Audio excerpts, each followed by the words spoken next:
Republican Senator John McCain announced his support Thursday for the Senate tax reform bill, boosting the chances for passage of the sweeping legislation as it faces a likely final vote within hours. "After careful thought and consideration, I have decided to support the Senate tax reform bill," the Arizona senator said in a statement. "I believe this legislation, though far from perfect, would enhance American competitiveness, boost the economy, and provide long overdue tax relief for middle-class families." Republicans only have 2 votes to spare in the Senate, where they hold a 52-48 edge. Vice President Pence would break a tie if needed. McCain had not yet backed the overhaul, and he has been thought to be a key vote in the effort to pass the tax bill.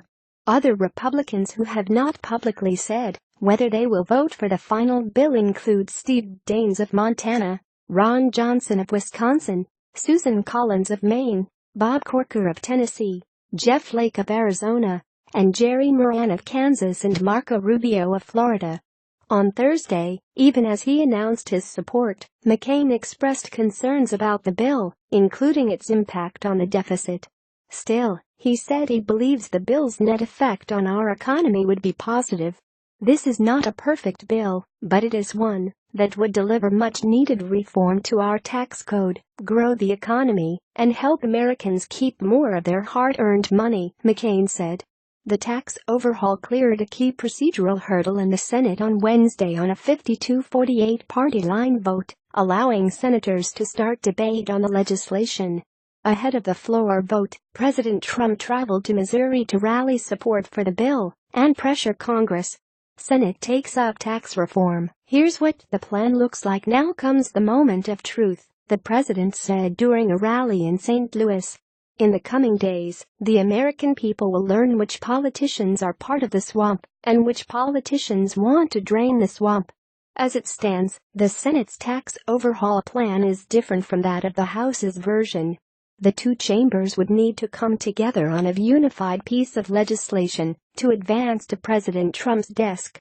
Under the Senate bill, the standard deduction, the amount which reduces the amount of income Americans are taxed, would increase to $12,000 for individual filers and $24,000 for married couples. When it comes to reducing the corporate tax rate, both chambers want to see the tax rate lowered to 20% from 35%. However, the Senate measure would delay the implementation for 1 year. The Senate's tax plan would eliminate state and local tax deductions, meaning taxpayers in high-tax states would lose a write-off. This would impact mostly blue states, such as California and New York.